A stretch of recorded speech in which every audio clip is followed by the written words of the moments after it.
soportar cambios constantes tanto en la tensión de entrada como en diferentes variables, ya sea temperatura por sobre todo, y resistir a interferencias, ruidos molestos y cualquier otro elemento extraño que pueda complicar el funcionamiento del microprocesador de nuestra PC.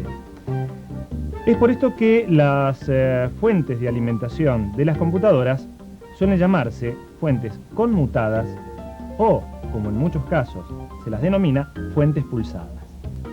Ahora bien, con este tipo de equipos nosotros podemos conseguir diferentes tensiones de salida con diferentes corrientes máximas admisibles para diferentes tensiones de entrada, y todo esto con una relativa estabilidad.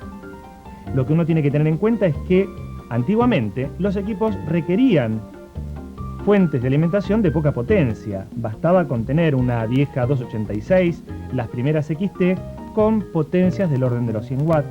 En cambio hoy se requieren equipos que posean potencias superiores a los 300 watts. Y todo esto porque en ocasiones deben soportar placas de captura poderosas o placas 3D o diferentes dispositivos en su interior que consumen corriente eléctrica. Pero para entender el funcionamiento de una computadora es preciso que usted conozca las bases que hacen a la comunicación del micro de la CPU con cada uno de los elementos externos. Para todo esto, usted puede, si así lo quiere, adquirir nuestro curso La electrónica de las computadoras, que consiste en un video, un CD y un libro que le enseña desde el comienzo. Incluso en el CD usted posee otros textos que lo guiarán paso a paso al entendimiento de estos equipos. Por otra parte, si usted desea saber cómo funciona una fuente conmutada, cuál es el principio de operación de estos equipos, le recomiendo entonces que asista a los videos que ha preparado el ingeniero Pizarno, precisamente sobre fuentes conmutadas. Pero a modo de introducción, a continuación vamos a brindarle, exclusivamente preparado por el ingeniero Pizarno, el principio de funcionamiento de una fuente conmutada seria.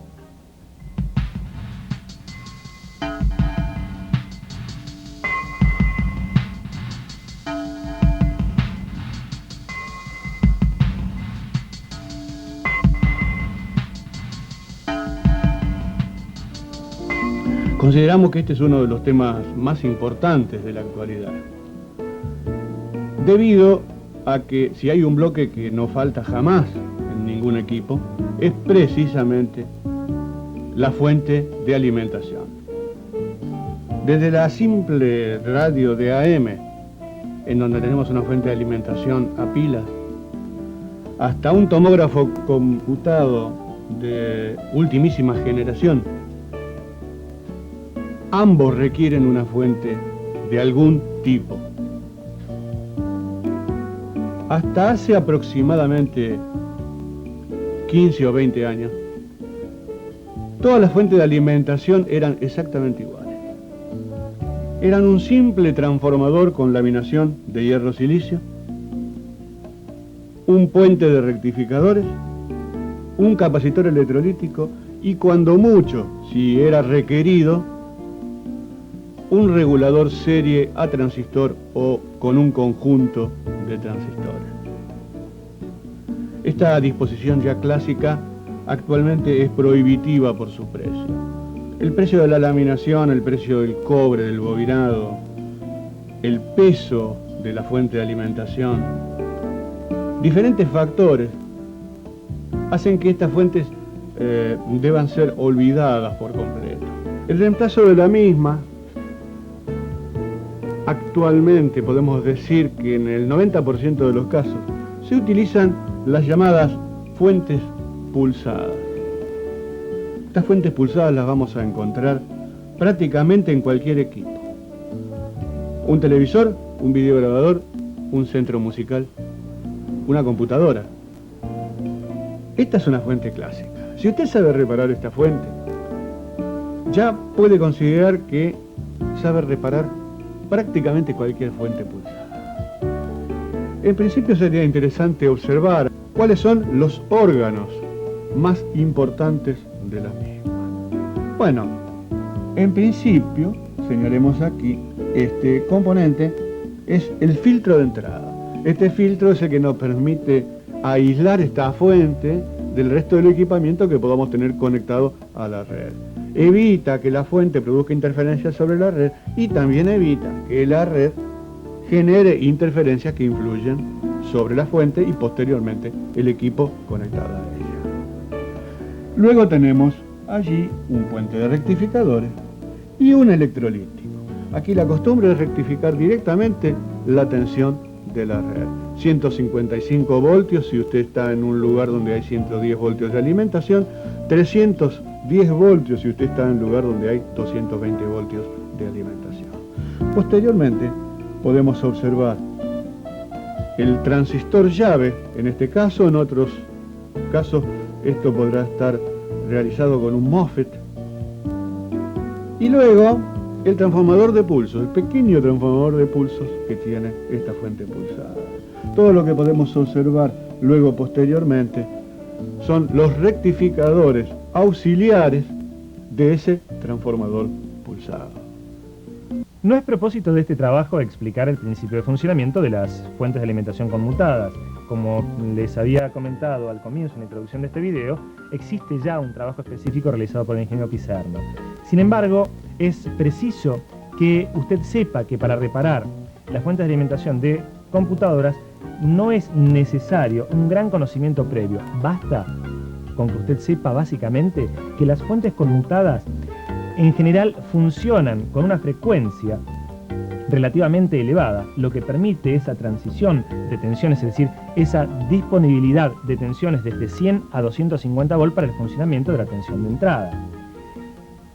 Obviamente que cuando un equipo deja de funcionar y cuando no tenemos aparente tensión de salida, de lo primero que sospechamos es de la fuente de alimentación. Y es por esto que existen métodos básicos, clásicos, muy sencillitos para poder testear si la fuente de su computadora funciona bien o no. Al respecto, cabe aclarar que en el mercado encontramos distintos tipos de fuentes de computadora. Existen aquellas que se autodenominan nacionales, que en los países de escasos recursos suelen tener un costo bajo. Y existen los otros equipos que son de un costo superior. Una fuente de alimentación de unos 300 watts necesaria para un Pentium 3 o un Pentium 4 puede costar cerca de 40-50 dólares en el mercado mexicano, incluso en el mercado americano y hasta en países como Colombia y Venezuela. Sin embargo, en otros países como Argentina, Uruguay, Chile, Paraguay, las fuentes de computadora nacionales, las que se fabrican en la región, suelen costar bastante menos, en torno de los 10 a 15 dólares. Obviamente, si dos equipos tienen un valor tan distinto, por algo debe ser. Es lógico suponer entonces que los componentes con los cuales están fabricados pueden no ser de los mejores. Usted debe realizar algunas pruebas básicas que le iremos explicando en el transcurso de este video para saber si la fuente de alimentación que va a utilizar es la correcta para su equipo.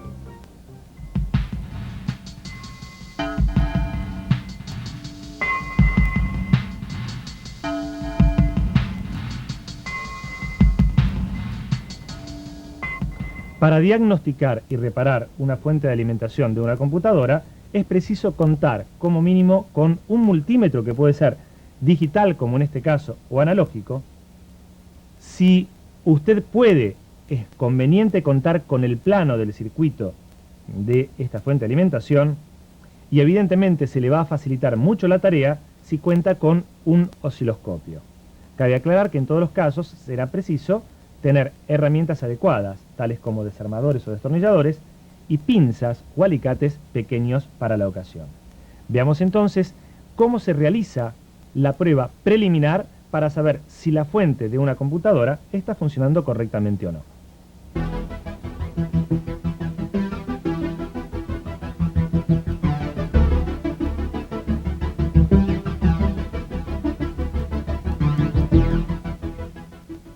Para realizar el servicio a la fuente de alimentación de una computadora, como primera medida es preciso quitar la tapa de la CPU. De inmediato va a aparecer la fuente, que será indiscutible debido a su tamaño. Todas las fuentes de alimentación de computadoras poseen sus características impresas en una etiqueta. En esta etiqueta nosotros podemos ver cuál es la tensión de entrada o el rango de alimentación de la tensión de entrada, cuáles son las tensiones de salida y qué corrientes máximas podemos extraer de los 3 volt, los 5 y los 12 volt finales. A su vez, también podemos saber cuál es la potencia de salida total de la fuente. Ahora bien, todas las fuentes de alimentación de las computadoras poseen dos tipos de conectores. Por un lado, tenemos un conector de 10 contactos, que es el que va aplicado a la placa base, a la placa madre o a la motherboard de la PC. Y por otra parte tenemos como mínimo 2, pero en general 3 y hasta más, conectores de 5 contactos, que son los que van a alimentar a los diferentes equipos internos de la PC, tales como disco rígido, disquetera, reproductora o grabadora de CD, etc.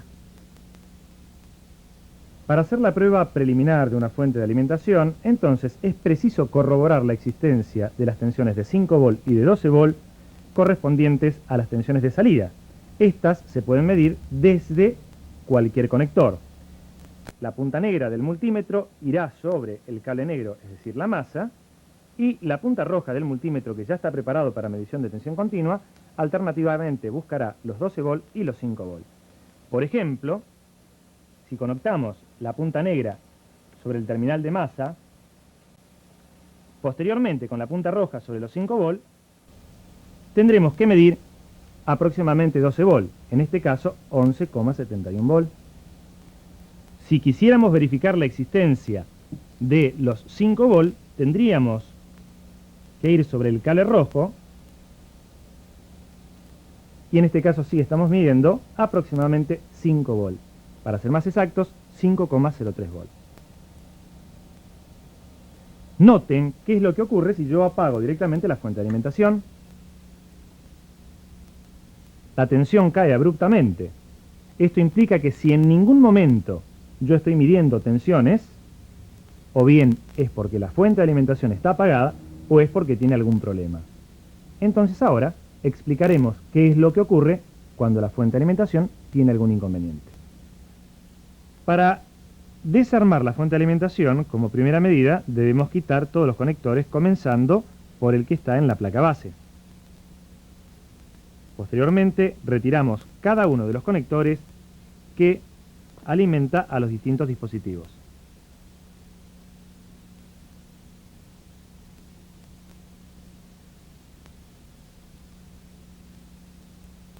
El paso siguiente consiste en retirar la fuente del gabinete. Para esto se deben quitar los 4 tornillos que se encuentran en la parte posterior del mismo. Luego la fuente sale para adelante. Hay que tener en cuenta que cuando uno quita los conectores internos de la computadora, no debe olvidarse de retirar aquel que está conectado a la llave de encendido y apagado de la CPU.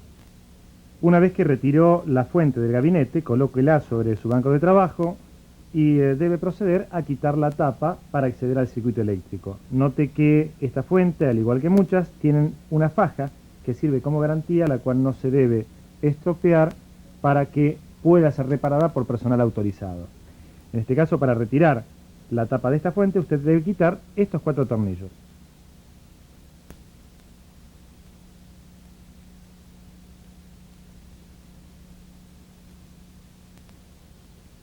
Una vez que tenemos la fuente de alimentación desarmada, podemos ver, como en este caso, la disposición de los componentes sobre la placa de circuito impreso, y esta disposición corresponde a un circuito eléctrico como el que nosotros estamos viendo en estos momentos en pantalla. Note que en la fuente de alimentación podemos distinguir varias zonas. Por un lado, contamos con el ventilador que actúa como elemento refrigerador de la fuente, un circuito de entrada, un circuito de salida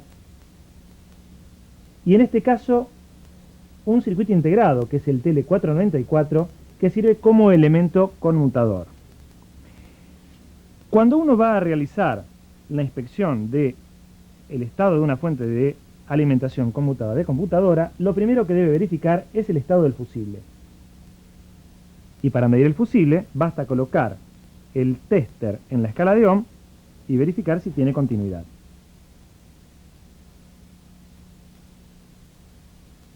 Una vez que comprobamos el estado del fusible, entonces debemos conectar la fuente de alimentación para ver si existe señal de oscilación. Para esto hay que tener en cuenta que antes de realizar la conexión a la red eléctrica, la fuente tiene que estar bajo carga. En este caso nosotros hemos conectado un disco rígido para asegurarnos que tenemos una tensión, pero muchas veces es conveniente colocar entre 12 volt y masa directamente una resistencia de entre 100 ohm y 1K, convenientemente 470 ohm. Antes de conectar la fuente al toma de corriente eléctrica es preciso realizar un cortocircuito, un puente, en los terminales que van conectados directamente al interruptor de encendido y apagado de la computadora con el objeto de certificar que la misma va a estar en condiciones de funcionamiento. Hecho esto, entonces conectamos la fuente a la red eléctrica y verificamos la existencia de oscilación en la fuente de alimentación. Para esto haremos uso del osciloscopio. Tenemos aquí el circuito eléctrico correspondiente a la fuente de la computadora que nosotros estamos analizando. Suponemos que ya hemos verificado la presencia de la tensión de salida y que esta evidentemente no está. Es decir, no tenemos ni los 5 volt ni los 12 volt en ninguno de los conectores. La siguiente prueba entonces es verificar si la fuente está oscilando o no. Y para ello tenemos que tener en cuenta que la frecuencia de trabajo de estas fuentes oscilan entre los 16K, las más viejitas, hasta los 66-70K, las más modernas. Cuando hablamos de K nos referimos a 66 kilociclos, que debe ser la frecuencia de oscilación de la fuente con la cual nosotros estamos trabajando. Si no contamos con un osciloscopio, nosotros debemos medir una tensión de referencia, en este caso, en la pata 11 del circuito integrado, de aproximadamente 3,3 a 3,8 volt. Si nosotros tenemos una tensión que varía entre 3,3 y 3,8 volt en esta pata, entonces nos aseguramos de que la fuente está oscilando y tenemos que verificar algún inconveniente en la salida de la fuente de alimentación, porque al estar oscilando la fuente es señal de que se está produciendo la tensión necesaria para que se establezcan los 5 volt y los 12 volt de salida. Si nosotros contamos con un osciloscopio podemos realizar dos mediciones. Por un lado podemos verificar la presencia de una señal de onda cuadrada en la misma pata 11 y hasta medir la frecuencia, que en este caso son 66 kilociclos, en ese terminal, y si no, la tensión diente de sierra directamente en el circuito primario de los transformadores que realizan la oscilación de nuestra fuente conmutada. Si no contamos con osciloscopio, como dijimos, debemos verificar con el multímetro la presencia de tensión en la pata 6 de este circuito integrado o en lo que llaman puntos de prueba si estamos hablando de otra fuente. En este caso debemos verificar una tensión comprendida entre 3,3 y 3,8 volt. Si existe esta tensión, pues entonces nosotros decimos que la fuente está funcionando correctamente. Si la tensión es inferior a los 3 volt y superior a 1 volt, o si es superior a los 3,8 volt, podemos asegurar que el circuito integrado está en mal estado y se lo debe reemplazar. Cualquier otra tensión o la ausencia total de tensión seguramente va a corresponder a defectos en la etapa de entrada o en la etapa de salida de nuestra fuente, tal como veremos a continuación. Si contamos con un osciloscopio, entonces podemos verificar la presencia de los pulsos cuadrados de conmutación en el colector de Q4 en este caso, o en la salida del circuito de conmutación si contamos con otra fuente, ya sea con circuitos integrados o con transistores. Vemos entonces los pulsos cuadrados y si tuviéramos la oportunidad de realizar la medición de frecuencia, veríamos que estamos en presencia de una señal cuadrada o de pulsos cuadrados del orden de los 60 kilociclos. Si vemos entonces en la entrada de los transformadores de conmutación, en lugar de tener pulsos cuadrados, vamos a estar en presencia de una señal del estilo diente de sierra de la misma frecuencia. Como hemos dicho en la introducción de este video, el hecho de trabajar con señales de relativamente alta frecuencia nos permite operar con transformadores pequeños en las distintas etapas de la fuente de alimentación. Por otra parte, habíamos comentado que una forma de verificar el estado de la fuente consistía en medir la tensión de control o la tensión del punto de prueba, que en este caso, en esta fuente de alimentación, corresponde a una tensión de entre 3,3 y 3,8 volt en la pata 6 del circuito integrado. Cabe aclarar que la gran mayoría de las fuentes de alimentación poseen un punto de referencia para que uno pueda verificar la presencia de tensión, y para ello es necesario contar con el circuito o el esquema eléctrico correspondiente a la fuente de alimentación. Si no tiene el circuito eléctrico, pues entonces es fundamental contar con un osciloscopio para verificar la presencia de los pulsos de conmutación sobre el circuito integrado o sobre el circuito de conmutación si no es con integrado y sí con transistores, y también la presencia de una señal de forma de onda triangular o diente de sierra sobre el sistema transformador. Si nosotros no tenemos esa tensión, pues entonces debemos verificar como primera medida los diodos de entrada, y para esto lo que nosotros hacemos es, sin quitarlos de la placa de circuito impreso, verificar la continuidad en un sentido con el multímetro en escala de ómetro y la falta de continuidad del circuito abierto en otro sentido, es decir, la prueba normal de un diodo. Posteriormente debemos medir el capacitor cerámico o poliéster de entrada en conjunto con una resistencia que suele ser de pequeño tamaño, la cual con golpes de tensión, con picos de tensión de la corriente eléctrica, suele perjudicarse. Cuando esto sucede, normalmente hasta cambia de color. Esta resistencia suele ponerse de un color oscuro como consecuencia de que se ha quemado. Si verificamos que los diodos, resistencia y capacitor están en buen estado, entonces debemos medir los transistores de entrada, los transistores del circuito primario, que se encuentran alojados normalmente sobre un disipador como en este caso.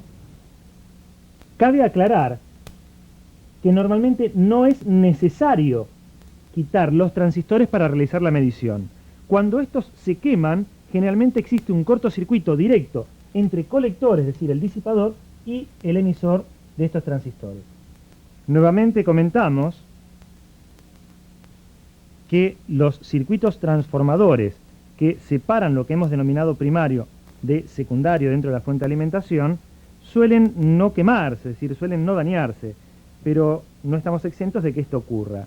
Para esto, para verificar el estado de estos transformadores, debemos contar con cualquier circuito que sea capaz de medir el estado de un arrollamiento, ya sea un probador de transformadores o simplemente verificar la continuidad de cada uno de los bobinados, insisto, de estos dos transformadores. Quiere decir que ya hemos probado que el fusible está correcto, que los diodos funcionan correctamente, que no hay problemas con el filtro de entrada. Hemos verificado el estado de los dos transistores de entrada y que tampoco existen problemas en los transformadores que separan la parte denominada primaria con la parte secundaria. Algo a tener en cuenta es que también, una vez que tenemos la rectificación de la señal, contamos normalmente con capacitores electrolíticos de filtrado de gran valor. Estos, en fuentes antiguas, pueden secarse y también provocar rizados o interferencias en la fuente de alimentación. Quiere decir que si estos capacitores están secos o están fuera de valor, seguramente vamos a tener problemas de interferencias o algunos inconvenientes de inestabilidades en la fuente de alimentación, lo cual va a redundar en fallas repetitivas en alguna parte de la CPU. Una vez que verificamos entonces la etapa primaria y que verificamos el estado de los transformadores, tenemos que chequear o checar el estado del transistor de salida y los diodos de recuperación rápida. Cabe aclarar que en todo momento, si usted tiene dudas si el componente está en buen estado o no, recién ahí lo debe retirar de la placa de circuito impreso. Caso contrario, no es necesario.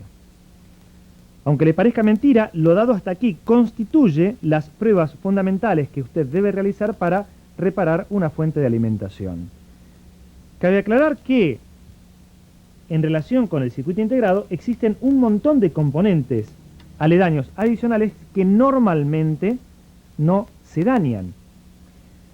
Si existiese algún problema en la placa de circuito impreso, alguna pista estuviera cortada o defectuosa, pues entonces va a tener que realizar una inspección visual para poder localizarlo.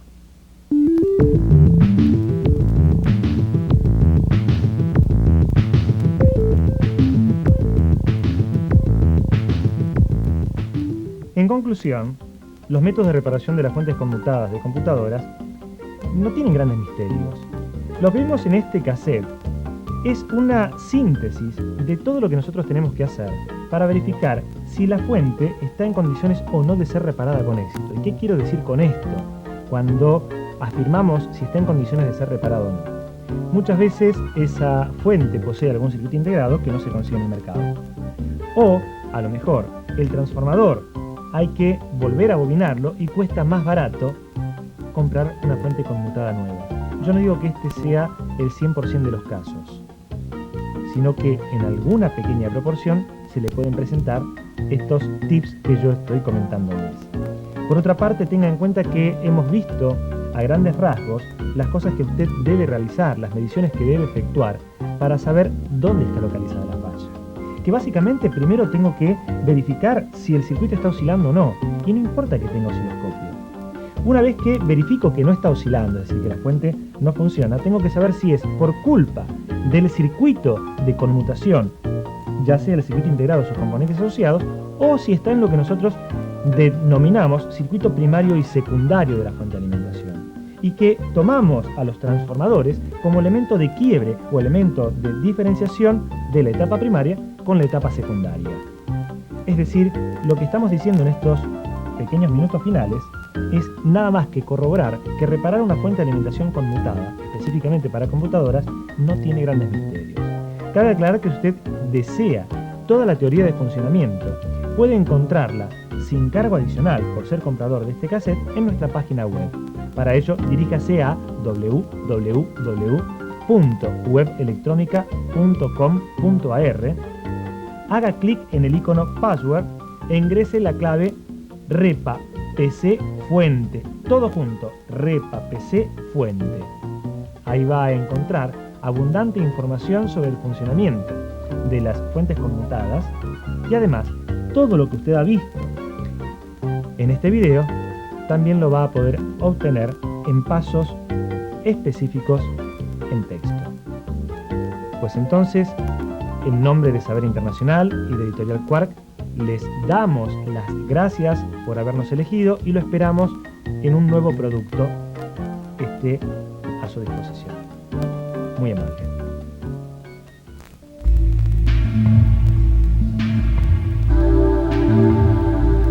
Editorial Quark y Saber Internacional presentan su línea de productos para el técnico reparador, estudiante y jovista.